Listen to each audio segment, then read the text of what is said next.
Acum câteva săptămâni, eu și tipul ăsta am cumpărat această barcă. Cu cât am plătit pentru ea? Parcă 1600 de dolari sau ceva de genul. Cred că a fost chiar mai puțin de atât. 50 de cai putere, poate chiar mai puțin. Am cumpărat această barcă.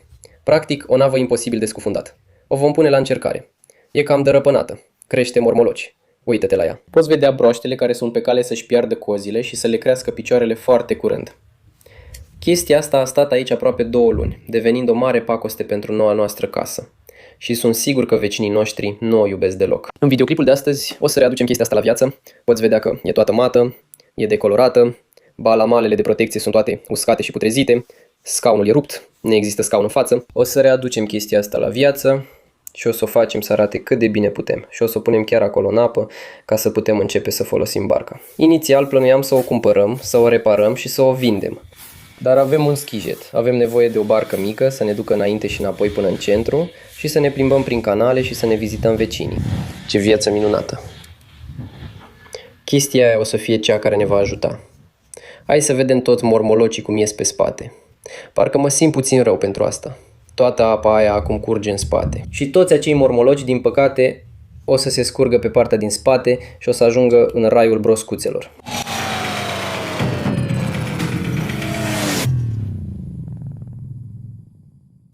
Următoarea scenă. Suntem în pădurile din Florida și ne luăm noua noastră jucărie. Răsfăiam Facebook-ul căutând un proiect pentru mine și fiul meu și de asemenea voiam o barcă ca să putem merge cu barca prin centrul orașului. Și am dat peste asta pe Marketplace. Este o barcă McKee din 1982, care era o barcă imposibil de scufundat. De asemenea, sunt un fel de concurent pentru Boston Whaler. Chestia asta era într-o stare proastă, dar funcționa și nu se scufundă. Sunt izolate cu spumă. Se pare că erau bărci grozave în anii 80. Am văzut că funcționează, așa că am cumpărat-o. Cu 1650 de dolari, barca noastră cea mai nouă, care este chiar aici. Să vedem dacă Logan poate să dea cu mașina cu spatele pe remorcă acum. Încearcă să aliniază bila chiar pe remorcă. Continuă. Continuă. Ia dreapta. Dreapta la maxim. Ține dreapta la maxim. Drept. Îndreaptă-o. Mai mult. Dreapta la maxim. Acum dă cu spatele. Un pic. Salut. Încă puțin. Stai acolo. O să te pun să vii iar cu spatele, bine? Hai să mergem. Hai, repede. Repede. Repede. Repede. O pierd. Dă înapoi. Hai. Repede. Hai. Bună treabă. Bine. Da. Trage înainte 1 centimetru și suntem bine.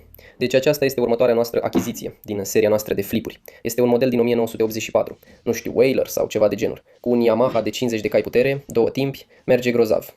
Are un singur loc. O să punem o bancă din mahon sau tec acolo. Are bimini, o să punem un scaun cu pernă chiar acolo.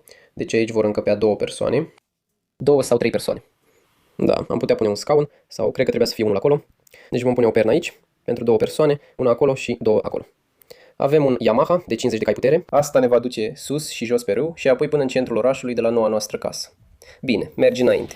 Viraj strâns la stânga. Are nevoie de multă atenție. Are nevoie de puține reparații la cocă. Are nevoie de vopsea, dar cred că atunci când terminăm o să iasă niște videoclipuri tari și o să ne descurcăm bine cu ea. Și când am spus Florida rurală, nu glumeam. Aici am venit să luăm barca. Doar palmieri, palmetto și mangrove.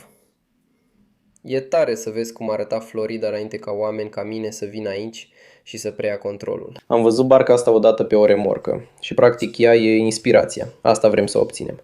Ne-am uitat la ea și ne-am gândit că am putea face asta singuri. Apoi am văzut asta la o benzinărie care e practic aceeași barcă. Deci avem 2 bărci pe care le folosim ca inspirație. Îmi plac foarte mult aceste scaune din spumă. Aici e a noastră, înainte să-i facem ceva. Avea mare nevoie de atenție. Am șlefuit totul și am făcut destul de multă muncă la caroserie. Acum e gata de vopsit. Ziua următoare.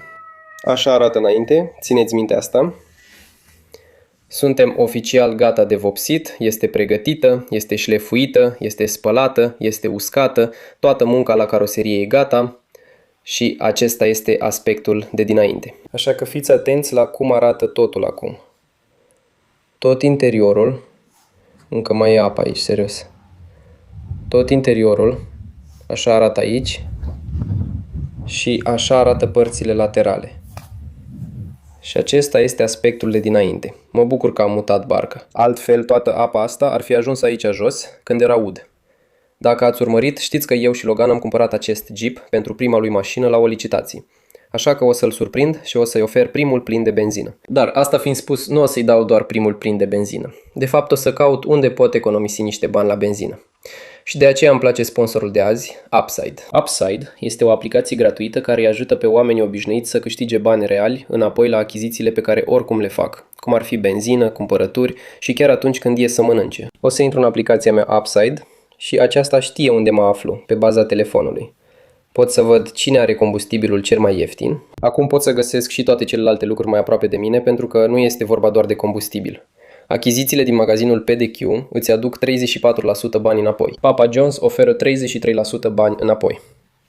Deci suntem la benzinărie, o să intru în aplicație, revendic oferta și poți vedea banii înapoi. Iar aceștia sunt pe drum. Utilizatorii Upside câștigă peste $1.000.000 în bani înapoi în fiecare săptămână. Iar transferurile de bani înapoi merg direct în contul tău bancar. Dacă vrei să încerci și tu și să începi să câștigi imediat, poți descărca gratuit aplicația Upside folosind acest cod QR de aici. Și să folosești codul promoțional Flying Wheels pentru a primi încă 25 de cenți înapoi la fiecare galon la primul tău plin de benzină. Mulțumesc Upside, mulțumesc tuturor! Descarcă aplicația gratuit și hai să revenim la videoclipul nostru. Deci cu un trafalet, această vopsea se nivelează singură, se întinde uniform, ceea ce e foarte bine.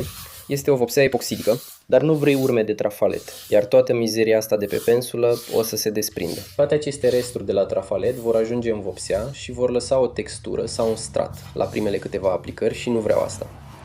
Așa că o să lipim cu bandă, exact așa. Nu sunt sigur că o să observați asta. Partea distractivă, cea mai satisfăcătoare parte pe care toată lumea o adoră. Dacă te uiți la acest trafalet, nici măcar nu mai este lipicios. Toate acestea ar fi ajuns în vopseaua de pe barcă. Bine, așa am reușit să le îndepărtăm pe toate. Acum am recipientul pentru vopsite margini, o să vopsesc marginile. Cineva va folosi un trafalet mic, cineva care a folosit un trafalet mare. Și într-un timp foarte scurt, toată barca asta va avea o singură culoare, uniformă.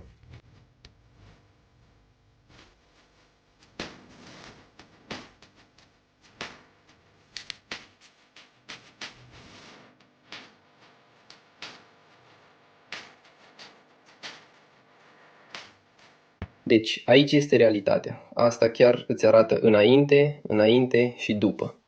Atât de incredibil de ternă era barca asta, sau cât de decolorată era, credeam că e o barcă albă. Nu e o barcă albă. Aia e o barcă albă. Acum avem doar o cadă mare. Aici este înainte. Așa că uită-te la asta. Tot asta este înainte și tot cealaltă este după. Deci, al doilea strat de alb este pe barcă. Eu și Logan am amestecat un albastru deschis. Exact asta aveam în minte, Logan. Acum vrem să curgă, așa că dai o trecere lungă cu trafaletul, pe toată lungimea, pe lateral. Da, așa, perfect, e o culoare bună, îmi place. Exact asta aveam în minte. Deci, aici e înainte. Hai să vedem. Primul strat. Culoarea asta a trecut de la asta. Am amestecat asta cu alb ca să obținem acea nuanță, pentru că am vrut un albastru deschis. Îmi place mult, Logan. Da, e foarte frumos. Partea mea preferată.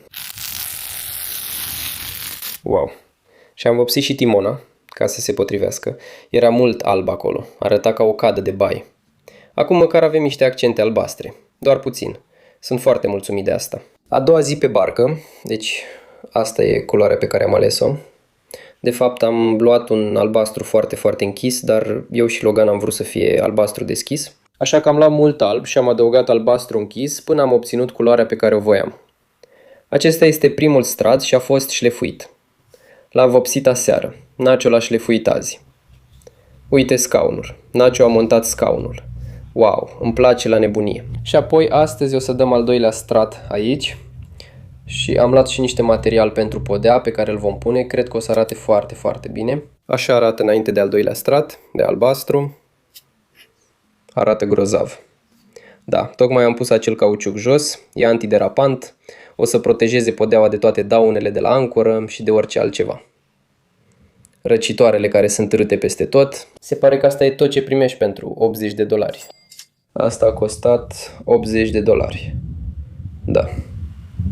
E o singură bucată. Da. Acum trebuie să iau a doua bucată. Dar a avut lungimea perfectă. S-a potrivit exact până la margine și a ajuns chiar la marginea bărcii. Deci $80 doar pentru asta. 160 doar ca să pun podeaua jos. Și tot o să avem un gol la mijloc. Nebunie. Mulțumesc. Deci acesta este modelul de spumă și acesta este albastrul. Albastrul pe care l-am cumpărat. Uite proba, am pus-o chiar aici. Ăsta e albastrul. Uite cât de bine se potrivește. Așa că o să mergem pe acesta în loc de albastru deschis. Din păcate o să încercăm așa. Chase izolează consola de comandă. Logan dă cu trafaletul. Noul albastru. Îmi place albastrul ăsta. E mai bun. Parcă seamănă mai mult cu o culoare de barcă, cred. Da, e mult mai potrivit. Bine, am făcut alegerea corectă, care e cea originală. Asta a fost alegerea inițială pe care am făcut-o.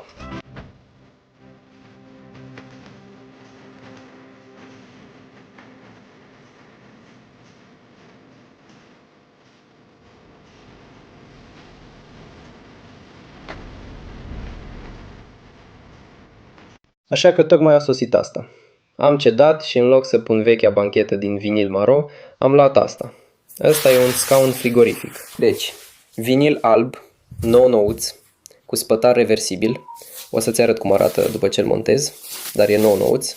Asta va fi pentru 2 persoane. Deci 2 persoane pot sta acolo.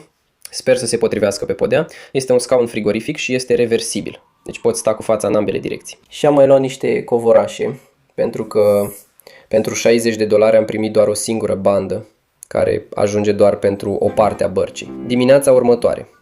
Deci, Logan, Chase și cu mine am terminat barca ieri. Sunt foarte mulțumit de noua culoare. Sunt atât de bucuros că am ales albastru mai închis. Chiar dacă tot e un albastru deschis, e totuși mai închis. Dar ce s-a întâmplat? Vremea din Florida. A plouat, la 30 de minute după ce am vopsit chestia asta. Așa că am obținut un fel de textură pe toată barca. Poți să vezi cumva bulele aici.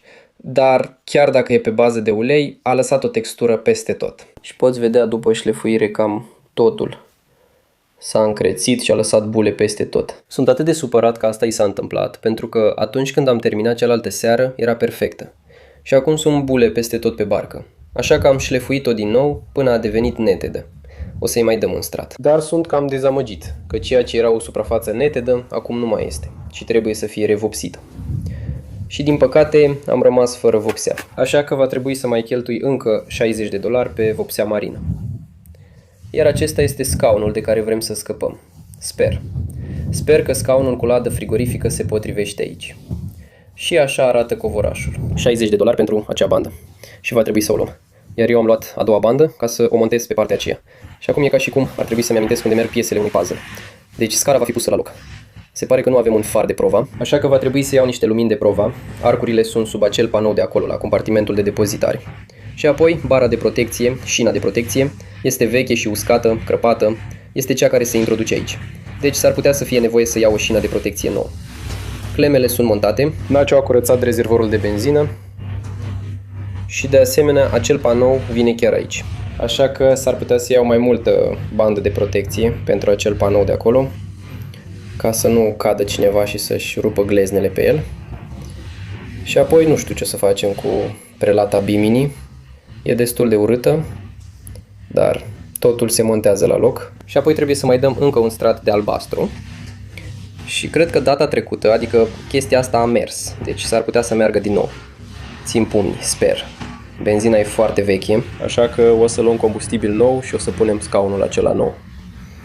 Și chestia asta ar putea fi gata de apă, în afară de faptul că îi lipsesc luminile de la prova și de la pupă. O să schimbăm filtrul de combustibil și bujiile și apoi ar trebui să fim gata de drum. Da, cred că arată bine și fără el. Parcă adaugă exact cât trebuie. Așa că am mai luat un rulou din acesta, chiar aici. Și trebuie doar să tăiem acest segment și acest segment pentru post de comandă. Exact cum am făcut înainte. Așa că o să trasăm conturul, o să tăiem cu un cutter X-Acto și apoi o să așezăm bucata chiar aici. Bine, tăietura asta e și mai bună decât cealaltă. Acum putem să îndepărtăm adezivul și să așezăm bucata asta. Și cred că o să arate grozav. Deci, nu vrem să dezlipim totul deodată.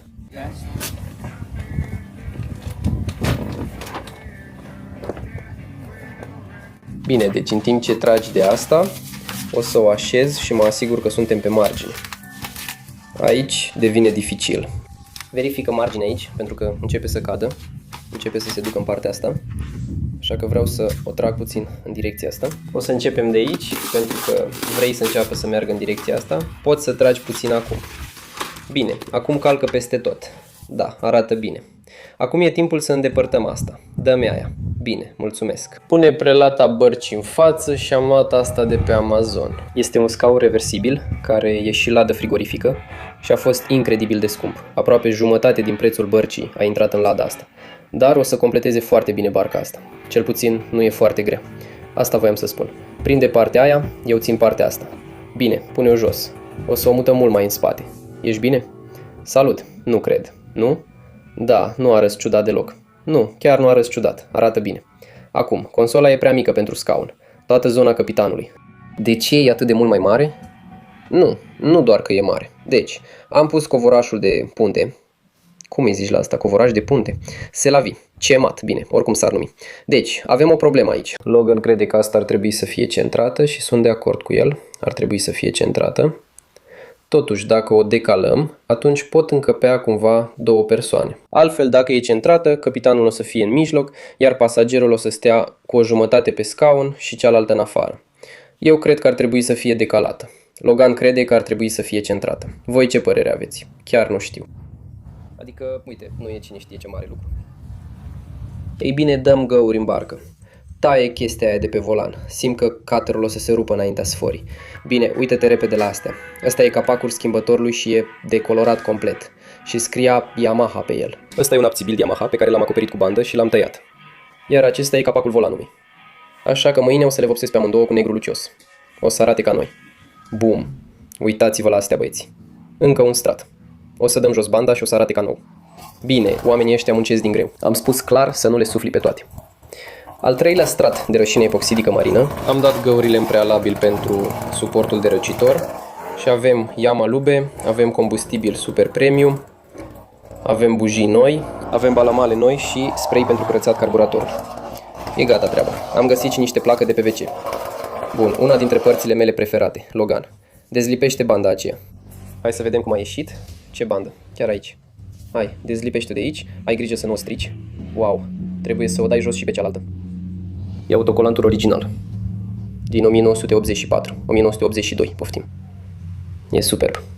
Acum că am dat jos capacul motorului, o să desfacem spre stânga. Deci suntem pe partea asta. O să răsucim asta. Bine, și acum doar coborâm. Ai grijă. Nu, oprește-te. La stânga, te rog. La stânga. Se desface. Deci o să coborâm. Apăsăm asta în jos.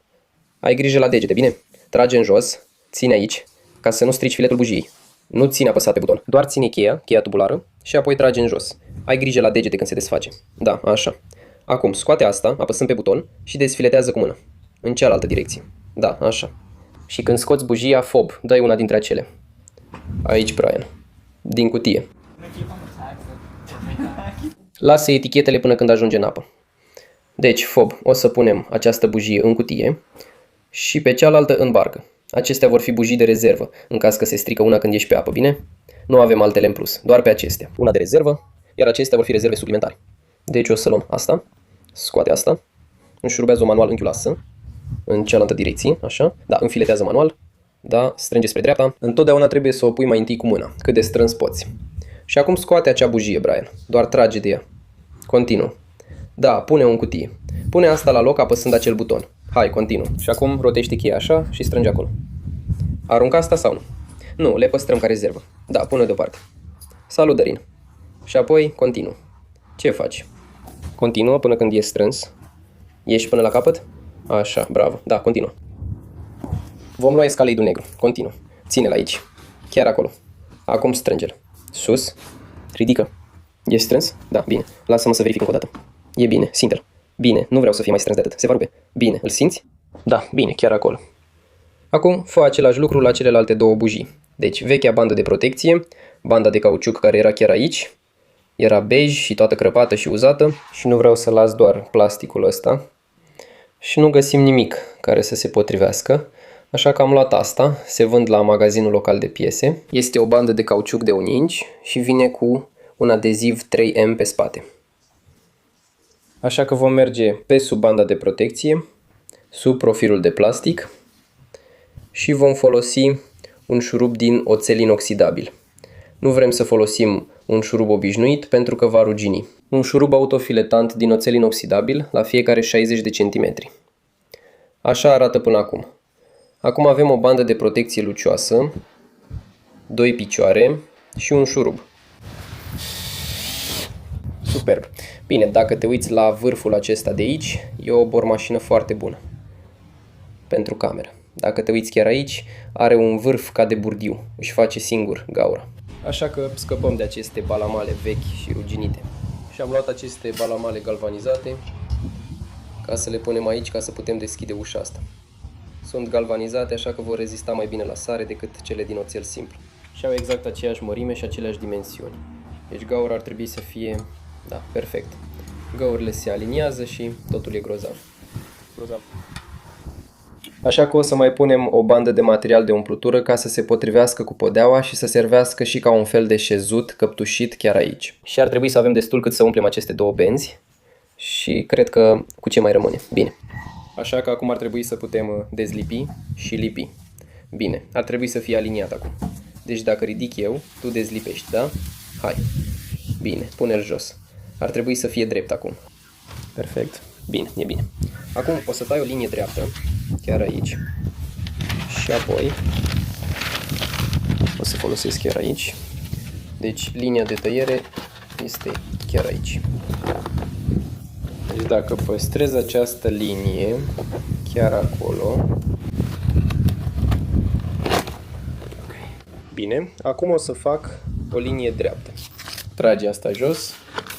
Și gata. Avem covoraj pe punte, peste tot pe barca noastră nouă și murdară, arată mai bine. Am pus puțin și în spatele postului de comandă și acolo în spate pentru depozitare, ca să nu alunece lucrurile depozitate. Și avem apărătoarele de cauciuc pe laterale pentru șinele de cauciuc. Ornamentul ăsta arată grozav și cred că ar trebui doar să șlefuim ușor și să-l lustruim pentru că îi simt textura. Și apoi putem pune autocolantul peste el și e gata. Practic barca e pregătită de apă. Azi e ziua în care ar trebui să o lansăm. Mai sunt doar câteva lucruri de făcut. Logan o să înșurubeze asta. Contactul este montat și o să tai un panou chiar aici din placa de PVC pe care am cumpărat-o. Și cred că vom pune bateriile, rezervorul de benzină și dopul. Și ar trebui să pornească și suntem gata de plecare. Hai să măsurăm asta. Bine. Deci.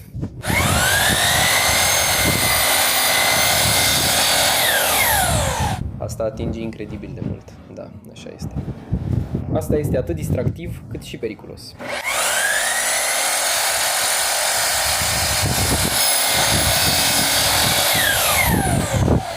Deci, acum ar trebui să fie un pătrat perfect.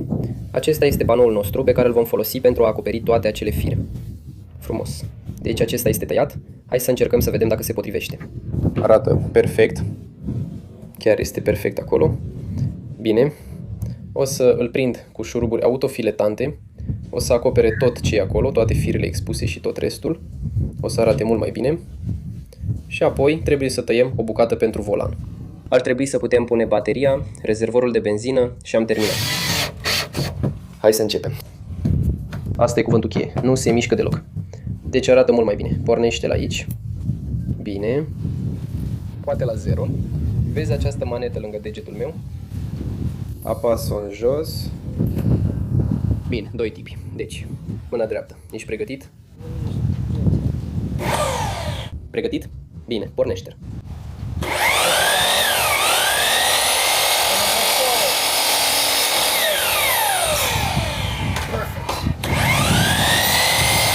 Singurul lucru pe care nu-l avem sunt ochelarii de protecție. Asigurați-vă că aveți ochelarii de protecție la ochi. Bine, am tăiat niște PVC și l-am prins de consola de comandă ca să întărim volanul. Acum volanul e drept. Știi ceva? S-ar putea să nu ajungă. E o bucată mică. Deci suntem în punctul în care suntem gata să-l pornim. Pune roșul la plus și negru la minus. Bine, deci ai 2 și ar trebui să primim curent de aici. Și apoi doar lasă-l și cumva aud niște clicuri. Bine, e bine. Adu cealaltă baterie. O încercăm pe aia, poate avem o baterie proastă. Ții asta chiar acolo. Gata, face click. Dar primim curent. Stai, trebuie să trag de el. Deci electromotorul face click.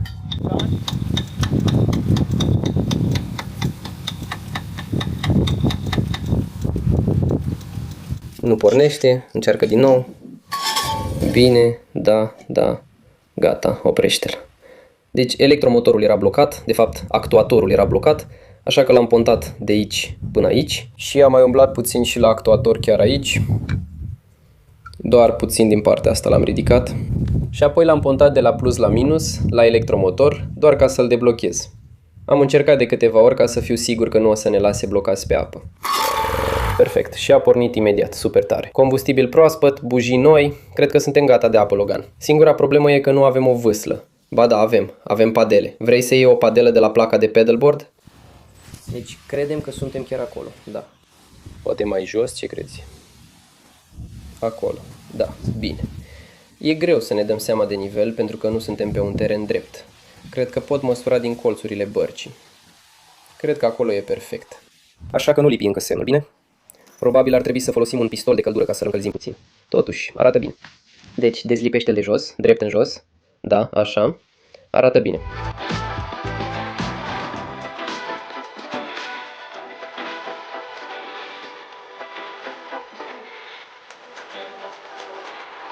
Încet și frumos. Bravo. O notă finală frumoasă. Da, exact așa.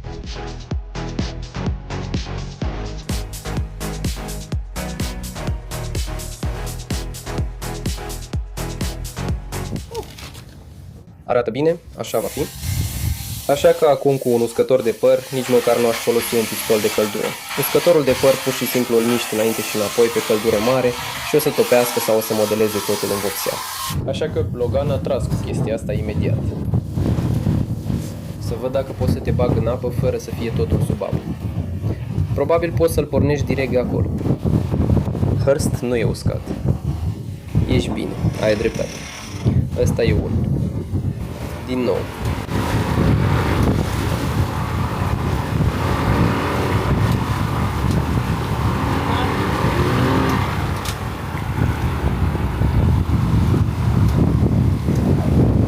Încă mergi? Mergi puțin în direcția aia. Apoi întoarce-te. Hai să ne întoarcem. Hai să ne întoarcem. Hai să facem asta. Odată ce te întorci lateral, trebuie să-l urmezi. Cred că suntem bine. Plutim și alergăm. Și Tarin și-a scăpat telefonul în apă. Așa că băieții asta fac acum. Caută un telefon.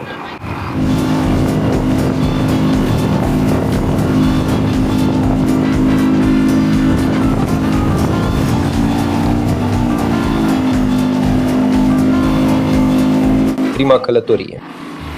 Wow. Un 140 la asta. Și noi avem un motor de 52 de cai. Aș spune că prima noastră călătorie a fost un succes. Acum avem o casă pe apă și o barcă de folosit cu ea. O barcă de folosit cu ea. Bine, deci avem un dispozitiv de aruncat. Avem un stingător de incendiu și un fluier aici. Stingător de incendiu, fluier. Avem lumina de la pupa chiar acolo, care funcționează pe baterii. Poți să vezi asta. Avem rezervorul plin de benzină. Avem și o vâslă în caz de nevoie. Avem o frânghie de legat sau o parâmă de cheu. Avem luminile de la prova. Da, luminile de la prova sunt aprinse, orientate în direcția corectă. Avem obiectele de aruncat și vestele de salvare. O să ajustăm asta. Bine, pune cheia și pornește motorul. Merge, vezi tot asta. Aici, unde sunt mâinile mele, avem o boxă. Privește apusul. O să-l arătăm. Ești gata? O să-i dau drumul. Asta e perfect. Și dacă au o vâslă, doar în caz că chestia asta ne lasă baltă, avem o vâslire lungă până acasă. Până acum, succes. Suntem pe drum. Deci Logan s-a distrat la petrecere, iar noi ne distrăm ca adulți mergând spre centru. Aș spune că e mai tare. Apă deschisă, să ieșim să ascultăm muzică live, să luăm barca noastră. Avem lumina de prova și lumina de pupa cu baterie, care se prind cu clemă și priveliști cât vezi cu ochii. Visul. De asta mi-am cumpărat o barcă de 17 picioare în 1992, doar ca să putem face asta aici. O vezi pe a ta? Da, nu le spune oamenilor. Acum spui tuturor vârsta ta, doar ca să vadă toată lumea ce facem noi. Barca e un succes. Succes! Și mergem chiar acolo, să ascultăm muzică live. De asta am cumpărat această barcă, de 17 picioare, ca să mergem chiar acolo. Bine, și suntem în mișcare. 2, Asta miroase a copilăria mea. Viteză maximă înainte. Și am ajuns. Repede. Cât? 5 minute? 5. 5 minute pe apă, 5 minute pe calal. Am ajuns la destinație ca să vedem muzică live. Perfect. Asta e visul. Trăiesc visul chiar acum. Cred că mimul spune el versus tipul de care ar trebui să-ți faci griji.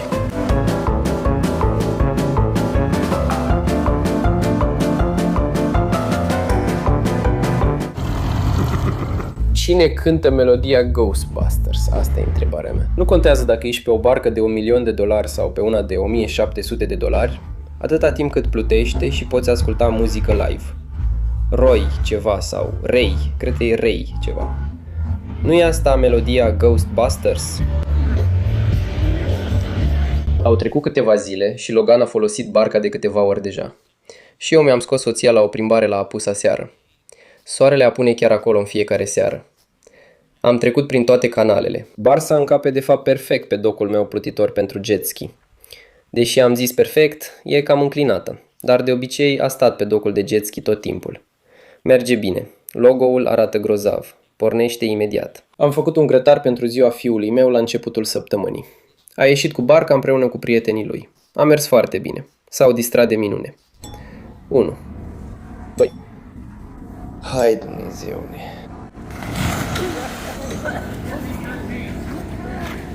Așa că acum avem o barcă ce se potrivește perfect. Uite-o din nou. Mai e una. Trebuie să fie ceva în apă mai mare decât ele. Poți vedea că toți cei cu bărci mai mari au un lift. Eu nu vreau un lift. Am avut docul pentru jet ski, așa că aveam nevoie de o barcă destul de mare, dar suficient de mică încât să încapă pe docul de jet ski. Mai e una. Cu siguranță ceva le urmărește acolo de desubt. Deci asta e. Barca asta m-a costat, nu știu, poate $2.200 cu totul. Și am avut ocazia să fac un proiect cu fiul meu, de care era pasionat. Și a fost distractiv. Am creat niște amintiri. Deci a fost destul de tare. Peștii sar din nou. Deci asta e pentru moment. Sper că acest videoclip a fost informativ, educativ, distractiv. Dacă a fost, pentru mine a fost o plăcere. Un like este foarte apreciat. Mulțumesc că v-ați uitat, mulțumesc că ne susțineți în toate aventurile noastre. Să aveți o zi grozavă. La revedere!